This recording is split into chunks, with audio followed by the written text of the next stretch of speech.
오늘의 헤드라인입니다. 때이른 여름 더위가 찾아온 가운데 올여름 기온이 예년보다 높을 것으로 예보됐습니다. 장마는 예년보다 늦게 시작되고 8월부터는 내륙 곳곳에 국지성 집중호우가 쏟아질 것으로 기상청은 내다봤습니다. 시중에서 판매되는 21개의 마카롱 제품을 조사한 결과 6개에서 식중독과 피부 질환을 일으키는 균이 검출됐습니다. 또 화려한 색을 내기 위해 식용색소를 과도하게 넣어 2개 제품에서는 타르색소가 기준치를 초과했습니다. 정부가 바이오 헬스 산업을 육성하기 위해 R&D 투자를 늘리고 바이오 빅데이터 플랫폼을 구축하기로 했습니다. 신약 개발과 맞춤 치료를 위해선 바이오 빅데이터 구축이 중요한데 과학 본색에서 이와 관련한 자세한 얘기 나눠봅니다. 주로 도심에서 자라는 요즘 아이들은 자연에서 노는 법을 잘 모르고 곤충도 유독 무서워한다고 합니다. 그래서 유튜브를 통해 다양한 생물을 직접 채집하고 소개하는 교육 콘텐츠가 인기라고 하는데요. 오늘 주미플 시간에는 예능형 자연교육 콘텐츠 에그박사를 만들고 있는 김경윤 유튜버를 만나봅니다.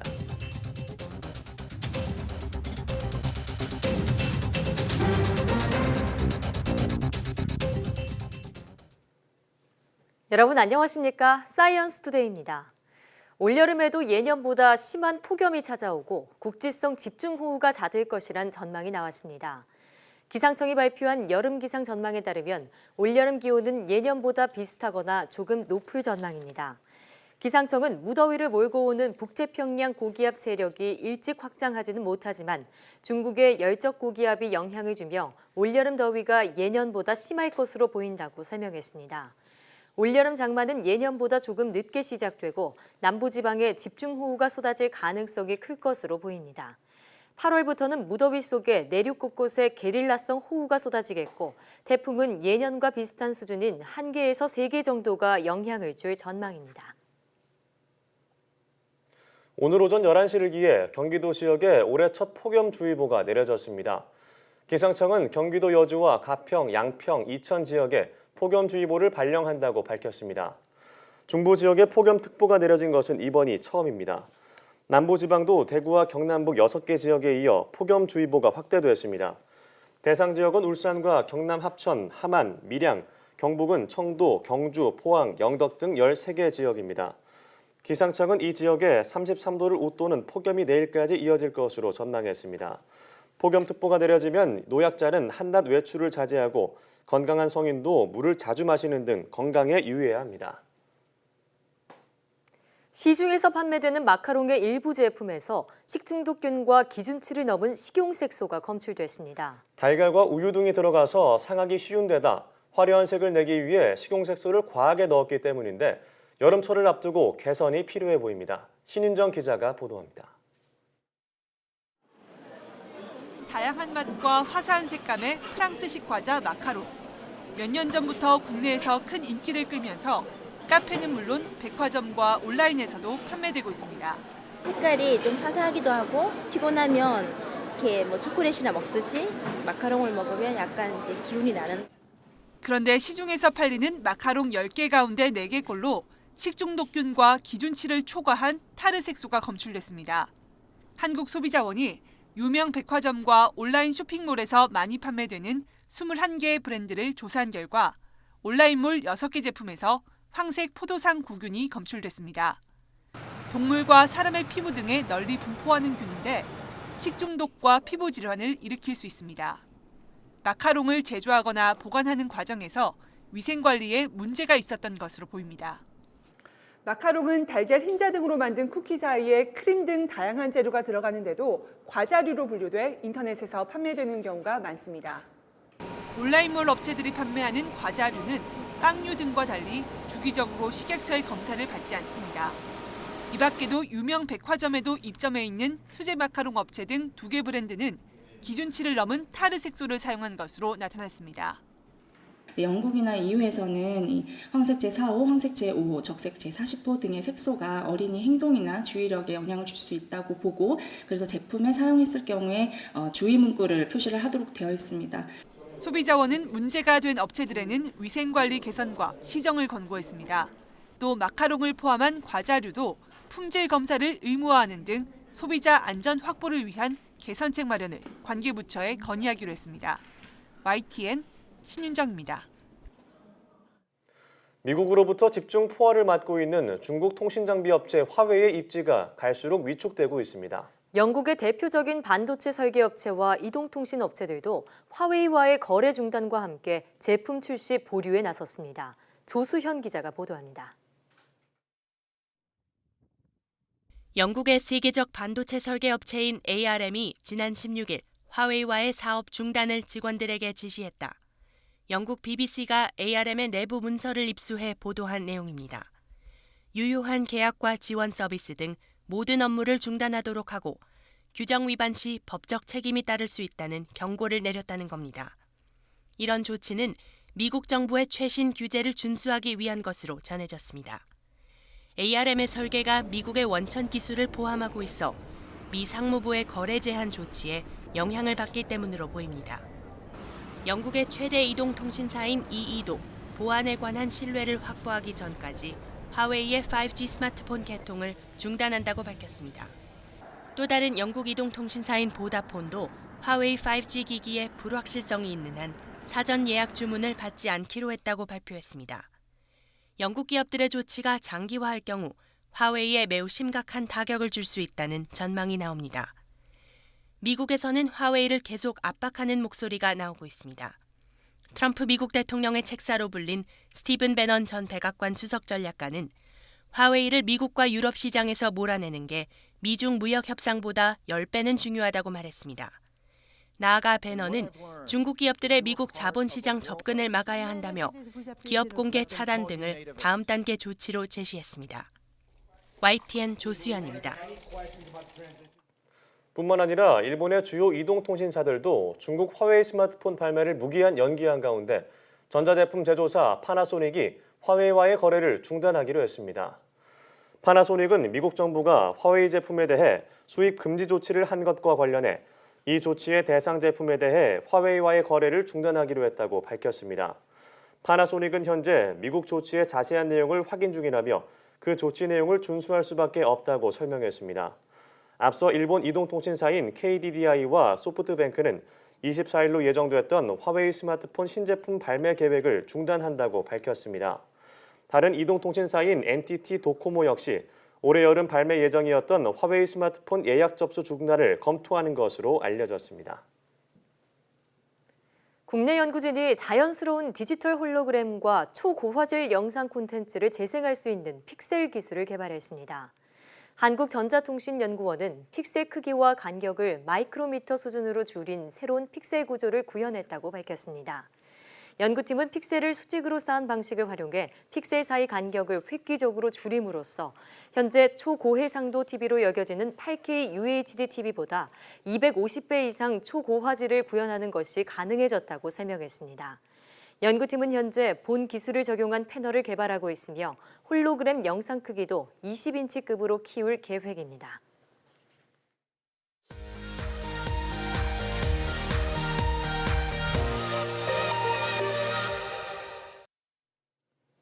화제 뉴스를 골라 과학 기자의 시선으로 분석하는 과학 본색 시간입니다. 네, 오늘은 이성규 기자와 함께하겠습니다. 어서 오세요. 안녕하세요. 예. 오늘은 어떤 이야기 나눠볼까요?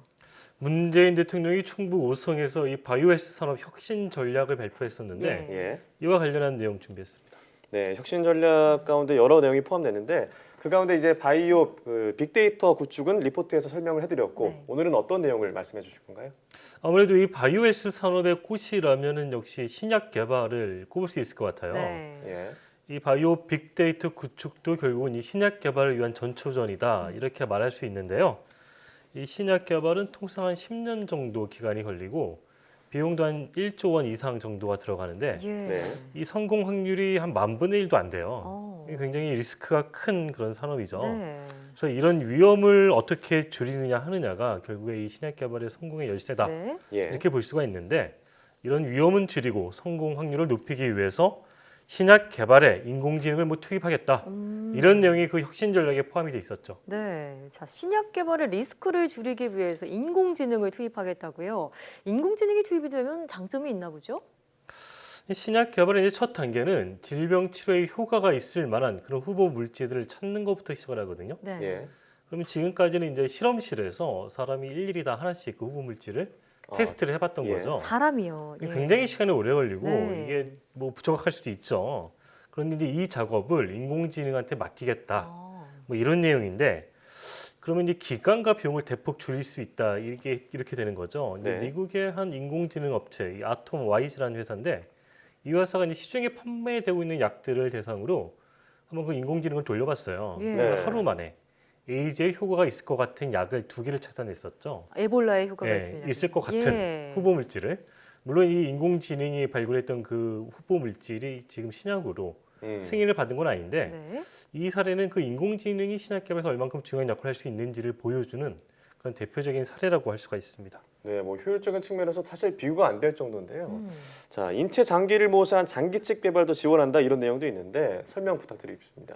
근데 후보 물질을 찾았으면은 이 물질의 실제 효능과 독성을 검사해야 되잖아요. 네. 예. 그래서 인간한테 먼저 적용하기 전에 이 동물을 대상으로 하잖아요. 예. 이제 동물은 아무리 이제 거기서 약효가 뛰어나게 나왔더라도 인체 임상과 결과가 꼭 같지는 않아요. 이게 동물이랑 네. 한계가 있기 때문에. 네. 그래서 이런 걸 좀 극복하기 위해서 등장한 게 바로 인체 장기칩이라는 거예요. 어. 예. 이 장기칩이라는 건 이 손톱 많은 칩 위에 인체 어떤 특정 장기, 뭐 폐나 심장이나 심장과 같은 특정 장기의 그 핵심 기능을 모사한 환경을 조성하는 거죠. 예. 그 장기를 올리는 게 아니라 그 장기의 핵심 기능만 딱 모사를 해서 예. 이 칩에 올려놓고 실제 약물 같은 걸 거기다 투약을 해서 어떤 일이 벌어지는가를 보는 건데요.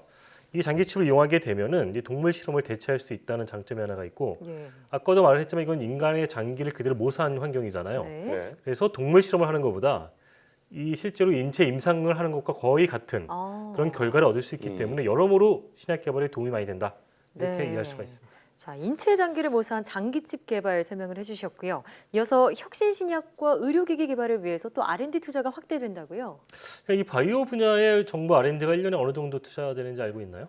2조가 넘죠. 2조가 좀 그래요? 넘어요. 네. 이게 2조하고 3조 사이로 왔다 갔다 하고 있는데 네. 이제 이거를 1년에 그 4조 원까지 약 2배 조금 안 되는 정도로 오. 늘리겠다. 예. 이제 그런 계획을 가지고 있는 거죠. 이게 2025년까지 뭐 이제 이렇게 확대하겠다는 건데 네. 이렇게 늘린 R&D에서는 차세대 유망 기술에 집중 지원하겠다라는 내용까지 발표가 됐어요. 예.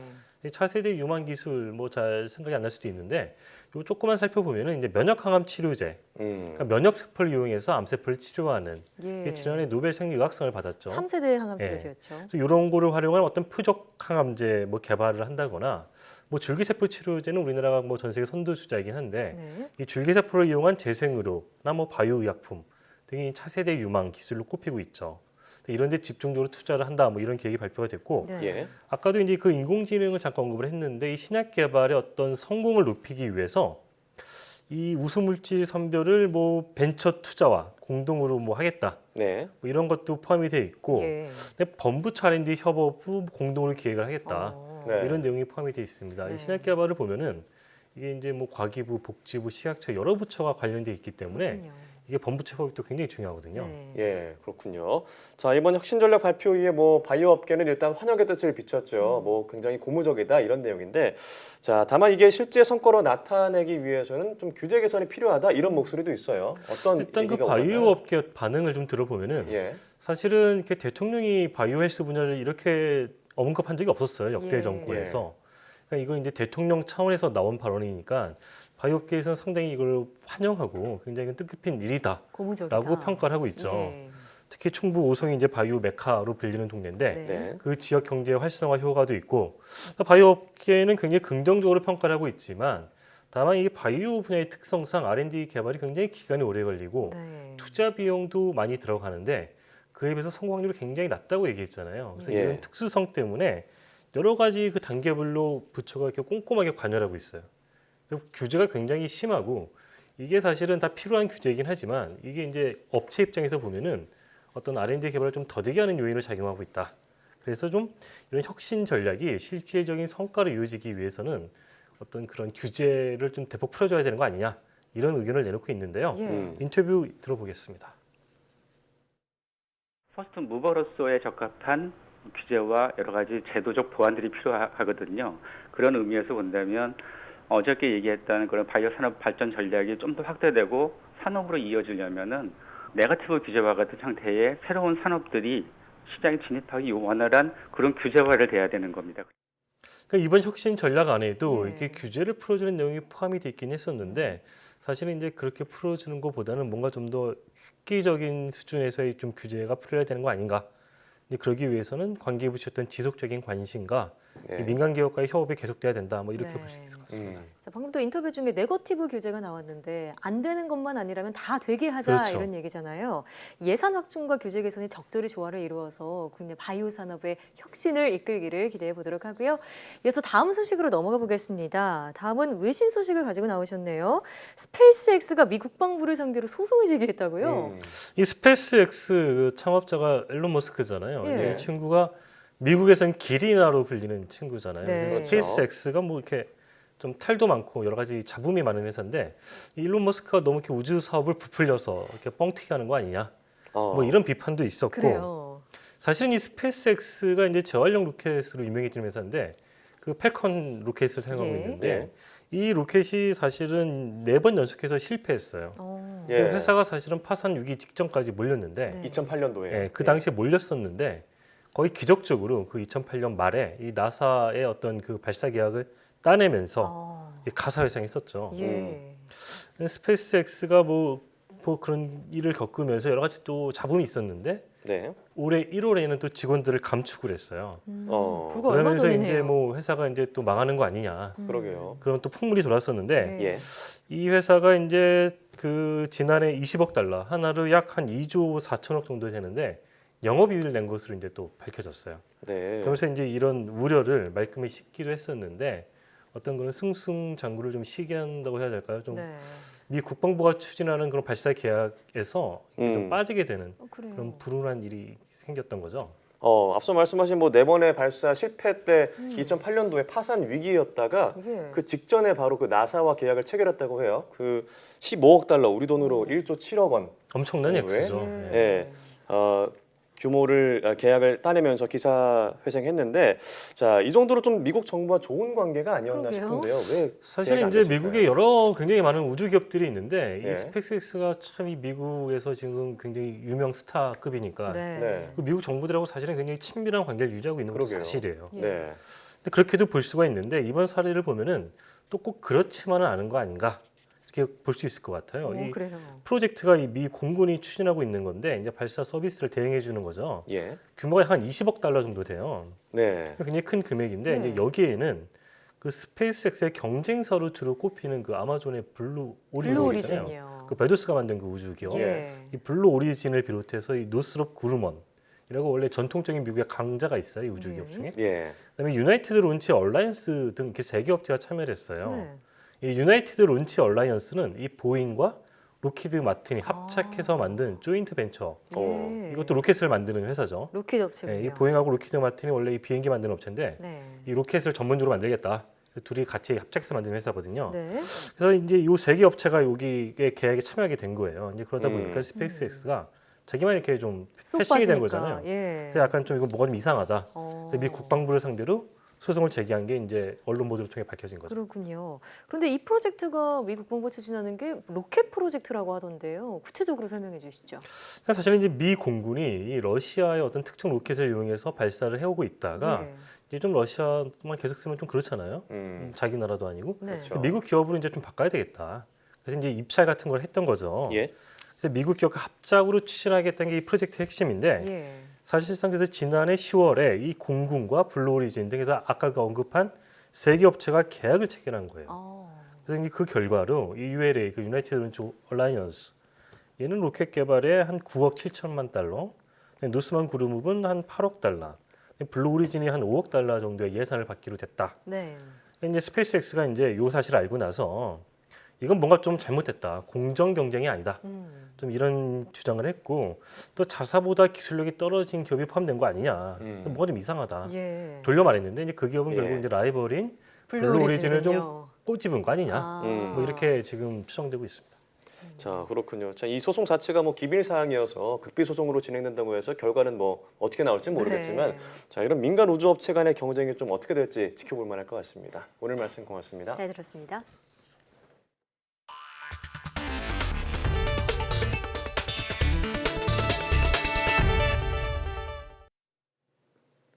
이달 초 재가동을 준비하던 중 발전을 멈춘 한빛 1호기에 대해 시민단체들이 원전 폐쇄를 촉구하고 나섰습니다. 사고 발생 후 원전 중지까지 12시간이 걸리는 등 사고 원인은 물론 대처 과정에도 문제가 많다고 지적했습니다. 이동훈 기자입니다.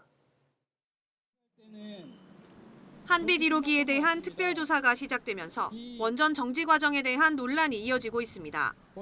시민단체들은 한빛 1호기의 폐쇄를 촉구하며 안전불감증을 그대로 보여주는 사례라고 지적했습니다. 가장 큰 문제는 원자로 출력이 18%까지 올라간 뒤 원전 정지까지 12시간이 걸렸다는 점입니다. 운영 지침상 시험 가동 중에 5% 이상의 원자로 열 출력이 발생해 바로 정지 조치를 취하했음에도 왜 12시간이 지나서야 수동 정지를 시켰는지 제대로 된 해명이 안 되고 있다. 이에 대해 한수원은 문제가 생기자마자 원자로 출력을 0%로 낮추고 임계 상태를 유지했다고 설명했습니다. 시험 가동을 계속 진행한 건 아니라는 겁니다. 열 출력이 기준치인 5%를 넘었는지에 대해서도 당시 현장 조사단과 한수원의 의견이 엇갈렸습니다. 조사단은 원자로 출력이 18%까지 올라간 사실을 확인하고 이를 근거로 열 출력이 5%를 넘었다고 판단했습니다. 하지만 한수원은 자체 열 출력 계산법에 의해 5%를 넘지 않았다고 봤습니다. 이를 확인하는 과정에서 원전 정지까지 시간이 지체됐고 이후 정확한 출력값을 확인하는데 열흘이 걸렸다는 게 원안위의 설명입니다. 보조급수 펌프가 왜 자동 기동되었는지에 대한 조사를 시작했고 그 조사 과정에서 출력값이 좀 의심스럽다라는 정황을 확인하게 됐습니다. 한수원이 이에 대해서 확인을 하고 그다음에 수동정지를 하기까지 그 시간이 조금 걸린 걸로 이해해 주시면 될 것 같습니다. 한수원은 그러나 열 출력이 5%를 넘을 경우 즉시 정지해야 한다는 규정은 정비원이 인지하지 못했다고 인정했습니다. 원안위는 특별사법경찰을 통해 제어봉 조작 시 면허가 있는 감독관이 있었는지 또 적절한 지시 감독이 이뤄졌는지 등 인적 요인에 대해 집중적으로 조사하고 있습니다. YTN 사이언스 이동훈입니다. 프레온가스는 오존층을 파괴하기 때문에 전 세계에서 생산과 사용을 금지하고 있는데요. 지난해 프레온가스 배출이 급격하게 증가한 사실이 포착돼 과학자들이 원인을 찾아 나섰는데 중국이 몰래 배출한 것이었습니다. 최소라 기자입니다. 냉장고 냉매로 많이 사용했던 프레온가스는 소량만으로도 반복해서 오존층을 파괴해 피부암과 지구온난화를 유발합니다. 그래서 1987년 프레온가스 배출을 단계적으로 줄이자는 내용의 몬트리올 의정서가 발효됐습니다. 2010년부터는 개발도상국을 포함해 전 세계에서 프레온가스를 생산하거나 사용하는 것이 전면 금지됐습니다.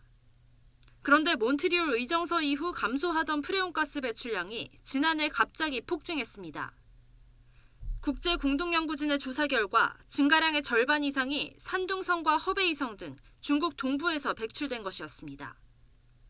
제주도와 일본 하테루마 섬에서 감지된 프레온가스의 흐름을 역추적한 건데 2013년부터 매년 13,000톤씩 배출된 것으로 드러났습니다. 중국이 유엔에 보고한 기존 냉장시설 폐기 과정 등에서 나온 6,000톤 말고도 무단으로 7,000톤을 배출한 겁니다. 그 이전에 만들어진 건물이나 아니면 냉장 시설에 남겨져 있는 단열재에서 프레온가스가 유출되어질 수 있습니다. 그렇지만 그 양은 앞서 말씀드린 7,000톤이라는 양에 비해서 매우 미미합니다. 따라서 저희가 제시한 7,000톤의 증가된 배출량이라는 것은 새롭게 생산된 프레온가스에 기인한 것으로밖에 판단할 수가 없습니다. 중국 동부에서 방출된 프레온가스는 건물 단열재를 만들면서 나온 것으로 추정됩니다. 국내 연구진이 주도하고 영국과 미국, 일본 등이 참여한 이번 연구 결과는 세계적 학술지 네이처지 최신호에 실렸습니다. YTN 사이언스 최소라입니다. 곰팡이로 대표되는 진균이 약 10억 년 전 화석에서 발견됐습니다. 뉴욕타임즈 등 외신들은 벨기에 리에주 대학 연구팀이 캐나다 북서부 남극 지역에서 찾아낸 진균 화석에 대한 연구 결과를 국제저널 네이처에 발표했다고 전했습니다.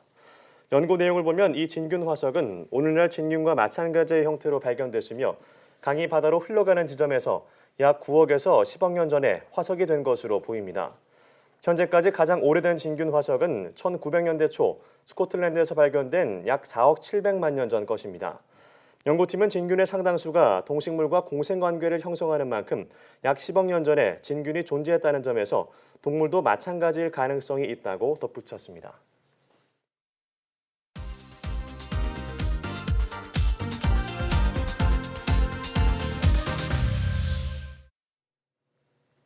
자연에는 우리가 잘 몰랐던 신기한 생물들이 살아가는데요. 이런 다양한 생물을 직접 채집하고 소개하는 분이 있다고 합니다. 네, 오늘 주민피플 시간에는 자연교육 유튜버 에그 박사 김경윤 씨를 모시고 얘기 나눠보겠습니다. 어서 오세요. 네, 안녕하세요. 반갑습니다. 네, 반갑습니다. 네. 제가 방금 에그 박사라고 소개를 해드렸는데 네네. 이게 운영하고 계시는 유튜브 채널 계정 이름이잖아요. 네, 맞아요. 네, 아이들에게 자연의 신비와 또 유익함을 알려주는 채널이다 이렇게 들었는데 네. 소개 좀 해주시죠.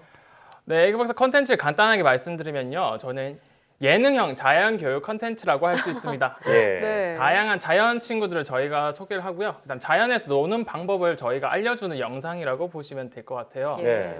근데 저 혼자서 만드는 컨텐츠는 아니고요. 저 중학교 때부터 친구 양 박사님, 웅 박사님이 또 계세요. 다 박사님이시네요. 네, 이렇게 친구 3명이서 컨텐츠를 만든다고 보시면 될 것 같습니다. 네. 네, 그리고 저희 유튜브 채널 이름이 에그 박사잖아요. 네. 거기에 또 숨은 뜻이 있는데요. 저희가 기획을 할 때 곤충을 먼저 시작을 했었어요. 예. 근데 곤충이 어디서 알에서 태어나잖아요. 에그에서. 네. 네. 그 에그랑 그 다음에 전문적인 지식을 전달해주는 이제 박사님을 붙여가지고 에그 박사님이 됐었고요. 네. 원래 별명이 제가 얼굴이 이렇게 동그랗게 계란형이어서. 해가지고 에그, 알, 뭐 계란 이런 별명이 있어가지고 네. 단편적으로 그냥 에그 박사 이렇게 이름을 졌었어요. 그럼 김경윤 씨는 예. 김 박사님이신가요? 네. 실제로는 박사 하기는 없고요.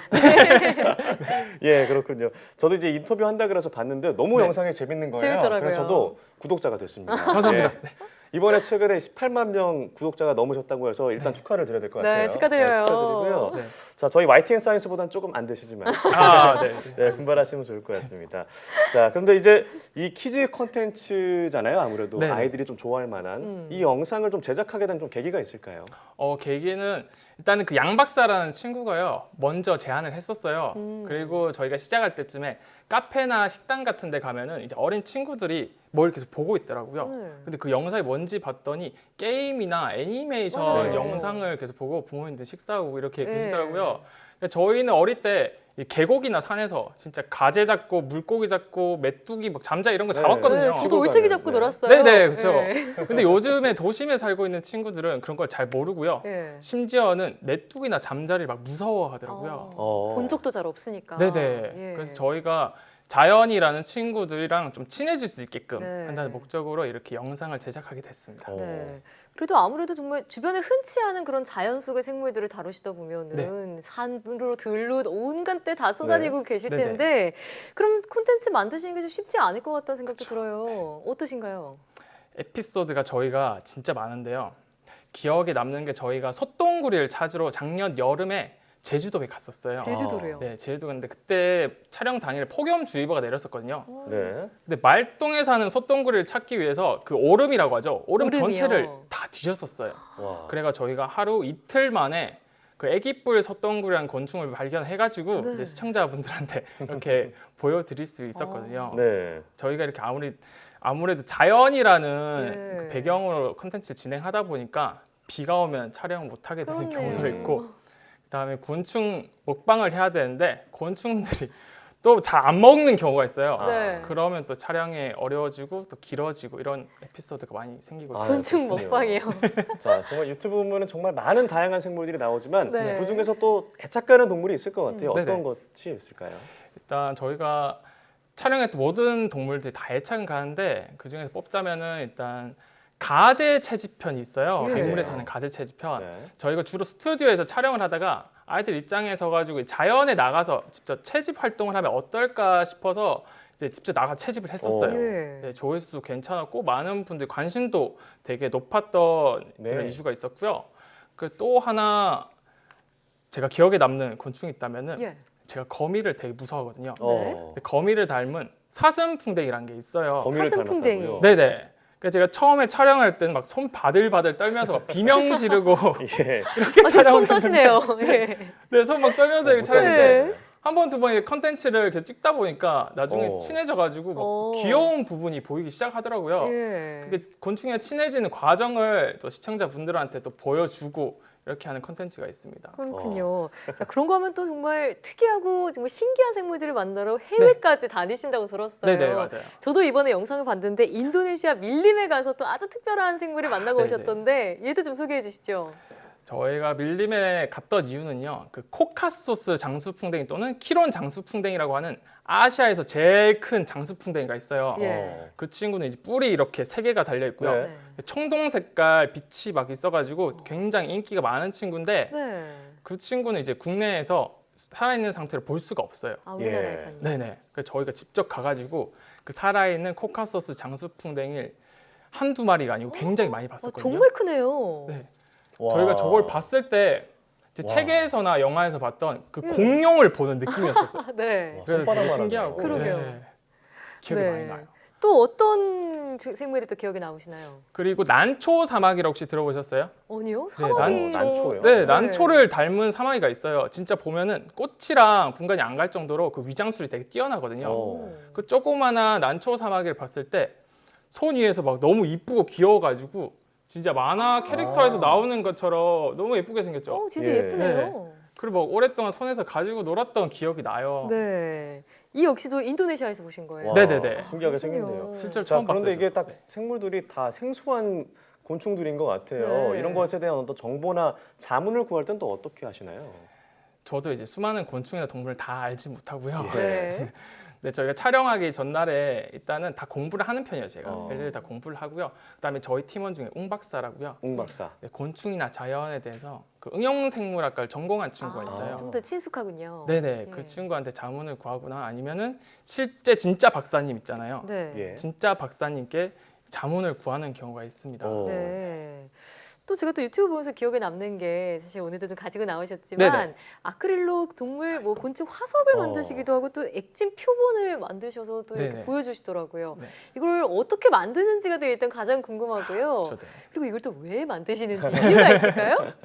네, 곤충들이 이제 사는 기간이 대부분 엄청 짧아요. 네. 예. 그래서 저희가 멋지고 아름다운 모습을 관찰하기 위해서 그 표본도 하고 그다음에 연구 목적으로 이렇게 표본도 하는데 저희는 이제 컨텐츠 좀 재밌게 쉽게 풀어서 여러분들 전달하기 위해서 이렇게 제작을 네. 했었고요. 네. 그다음에 화석이라는 표현은 그 영화 그 주라기 공원에 예전에 보면은 모기 모기. 호박 아. 네, 기억나시나요? 네네, 네. 기억나죠. 근데 그거 보고 저희가 이렇게 화석이라고 표현을 했었고요. 네. 실질적으로 이제 곤충을 장식용이나 아니면 나비 액세서리로 만들 때 이렇게 레진 공예를 해요. 그걸 보고 저희가 아이디어를 얻어서 이렇게 제작을 하게 됐습니다. 네.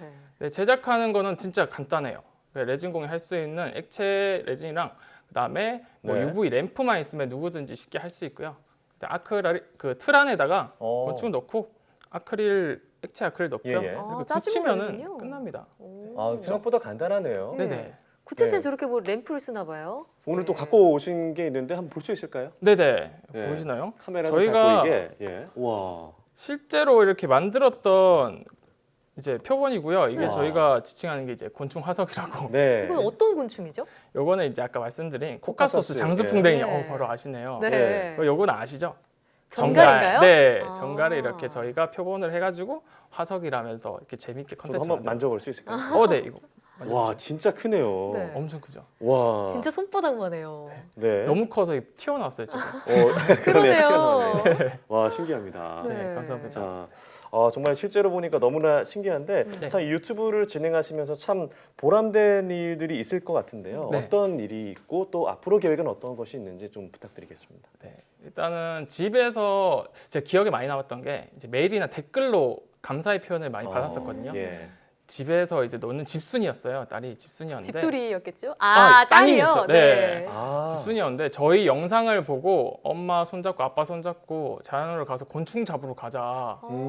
그런 얘기를 네, 했다고. 너무 감사하다고 예. 메일을 받은 적이 있고요. 네. 그다음에 머리맡에 곤충책을 놔둬놓고 잠드는 친구가 있는데 그 친구의 꿈은 또 에그 박사라고 하더라고요. 꿈이 누군가의 꿈이 되신 거네요. 네네.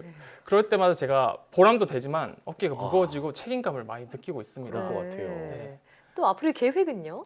네, 1차적인 계획은 아무래도 저희 컨텐츠를 제작하다 보니까 재미있고 유익한 영상을 제작하는 게 저희 목표이기도 하고요. 네. 국내뿐만 아니라 해외에 가가지고 고래상어나 만타가오리, 그다음에 바다 거북이 같은 걸 만나보고 이제 영상으로 만드는 게 저희 목표이기자 뭐 계획이기도 합니다. 네, 정말 이 에그 박사 유튜브 계정이 아이들이나 어른들로 하여금 이 자연에 대한 좀 관심을 높이는 그런 순기능을 하고 있다 이런 생각이 드는데요. 앞으로 곤충 외에 또 어떤 동물들을 소개해 주실지 저희도 기대하면서 구독하고 지켜보도록 하겠습니다. 네, 자 지금까지 자연기행 유튜버 에그 박사 김경윤 씨와 함께했습니다. 오늘 말씀 고맙습니다. 네, 고맙습니다. 감사합니다.